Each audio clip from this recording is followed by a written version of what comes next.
Olá, estou de volta com os bastidores da produção cultural. Hoje, iniciaremos uma série de programas sobre o Sistema Estadual Unificado de Apoio e Fomento às Atividades Culturais, o Procultura RS. Vamos explicar o que é, como funciona, conversar com produtoras culturais e contabilistas para aprofundar questões sobre elaboração e execução de projetos, prestação de contas e muito mais. Acompanhe, pois atualmente o Procultura é o principal sistema de investimento público e fomento à cultura do Rio Grande do Sul.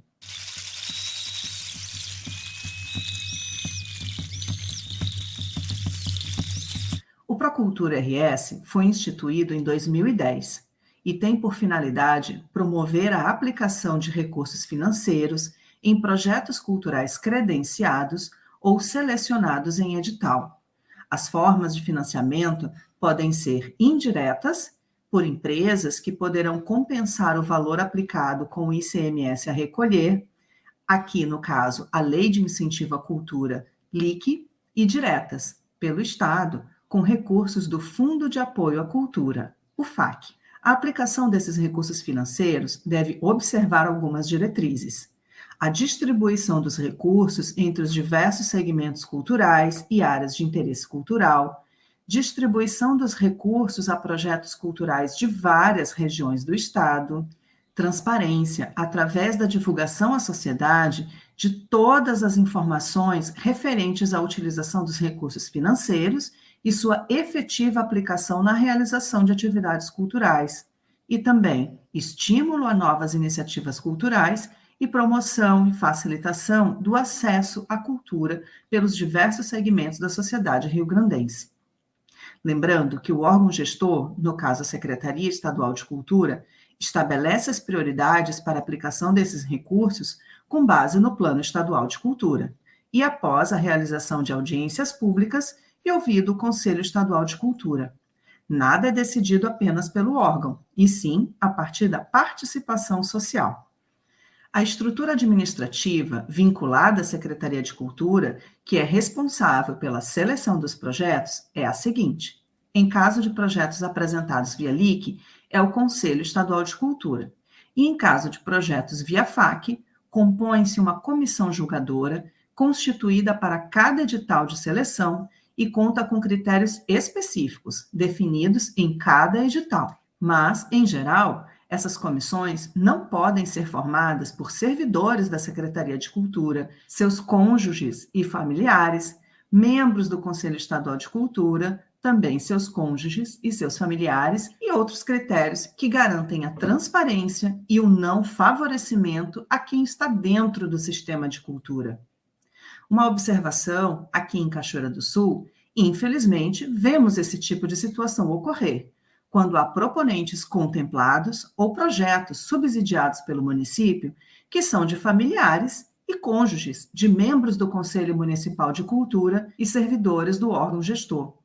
Porém, de acordo com o Procultura, por exemplo, já na seção que diz respeito aos proponentes, essa situação já é destacada no sentido de vedar a habilitação do registro de pessoas físicas ou jurídicas cujo representante legal seja um cônjuge, companheiro ou parente até segundo grau, na linha reta ou colateral, consanguíneo ou afim, de servidor da Secretaria de Estado da Cultura e de membros titulares do Conselho Estadual de Cultura. Ou seja, tal proponente não deveria sequer ter seu registro efetivado e concorrer a editais públicos, muito menos ser contemplado. Vamos explicar melhor essa parte dos proponentes.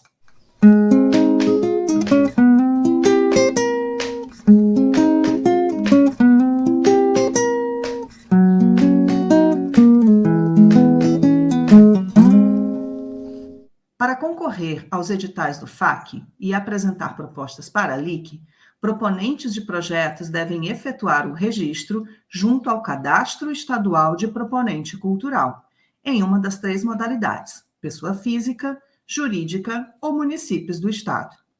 Mas atenção, Esse cadastro não é o mesmo cadastro de mapeamento de artistas, trabalhadores de cultura, empresas, eventos e projetos culturais que o município está realizando atualmente.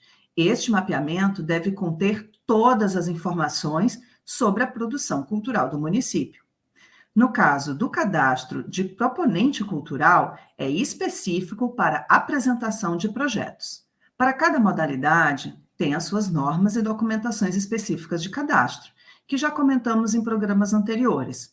Mas alguns pontos são importantes destacar novamente, como, por exemplo, fica vedada a habilitação do registro de servidor estadual ativo ou de pessoas jurídicas que tenham como responsável servidor estadual ativo. E os servidores da Secretaria de Cultura em função de chefia e membros titulares do Conselho Estadual de Cultura só poderão propor ou participar de projetos financiados após 1 ano do seu desligamento. Depois de falarmos sobre os proponentes, vamos falar sobre os contribuintes.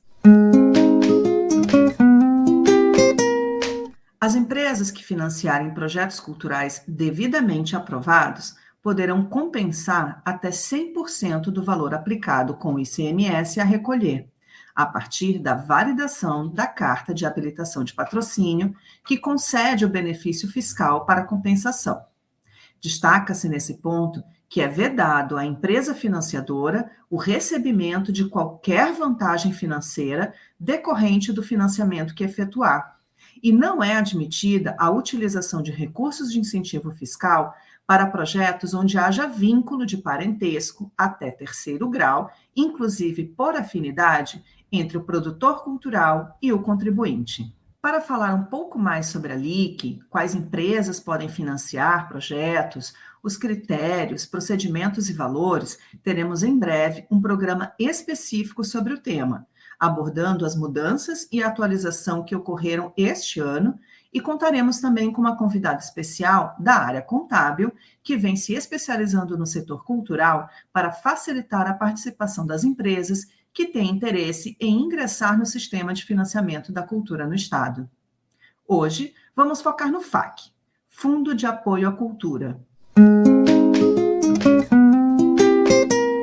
O financiamento direto pelo FAC se dá através de editais públicos. Os editais devem conter o objeto, os prazos, o limite de financiamento, o valor máximo por projeto, as condições de participação, as formas de habilitação, de julgamento, de liberação de recursos e de execução, o modelo de prestação de contas, os formulários de apresentação e a relação de documentos exigidos. Lembrando que para estes editais não poderão integrar a comissão julgadora os proponentes e participantes de projetos concorrentes, seus respectivos cônjuges, companheiros e parentes até 2º grau na linha reta ou colateral, consanguíneos ou afins. É importante destacar que, sendo recurso público, há diversas formas de fiscalização desses projetos, tanto na parte financeira, como se de fato foi executado como apresentado no projeto, pois em todos os projetos devem ser apresentados os orçamentos de acordo com o plano de trabalho, metodologia e plano de desembolso, dentro do prazo estipulado para a execução da proposta cultural. Sendo assim, o órgão fiscalizador poderá fazer a fiscalização, inclusive presencial, além de obter mais informações sobre a execução do projeto com outros órgãos ou entidades. A prestação de contas deve comprovar o cumprimento do objeto em conformidade com o projeto e o cumprimento das metas e os resultados atingidos. Ou seja, a prestação de contas não se limita apenas à apresentação de notas fiscais. Na ausência da prestação de contas, na forma e no prazo estabelecidos, o proponente ficará em situação suspensa, impedido de apresentar novos projetos e de receber recursos, sendo o proponente inscrito no Cadastro Informativo, CADIM, além de outras penalidades como multas e processos administrativos. Uma das obrigações do proponente é ler com atenção e tirar todas as dúvidas já no edital, pois muitas ações necessárias à prestação de contas devem ser observadas e organizadas desde o início da execução do projeto, a partir do recebimento do recurso. Por isso, é fundamental sempre ter o suporte e atendimento de profissional da área da contabilidade, desde a elaboração do projeto, para as orientações sobre montagem do orçamento e o plano de desembolso. Há várias questões específicas relacionadas às consequências e procedimentos relativos à não apresentação da prestação de contas ou qualquer divergência que ocorra, que precisam ser de conhecimento prévio dos proponentes. Encerramos essa pauta destacando que a tramitação dos projetos financiados é realizada integralmente de forma digital, por meio da plataforma eletrônica do Procultura e do processo administrativo eletrônico, que além de democratizar e facilitar a participação dos proponentes de todo o Estado, garante também a transparência e registro de todas as etapas de execução. Essa seria uma das atualizações necessárias em Cachoeira do Sul para garantir segurança aos proponentes e à sociedade.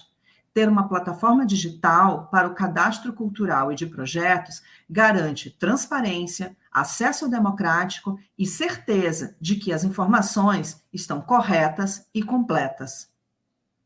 Para participar dessas discussões e conhecer mais sobre o Sistema Estadual e Municipal de Financiamento, siga as redes do Conselho Estadual de Cultura e participe das reuniões mensais do Conselho Municipal de Cultura.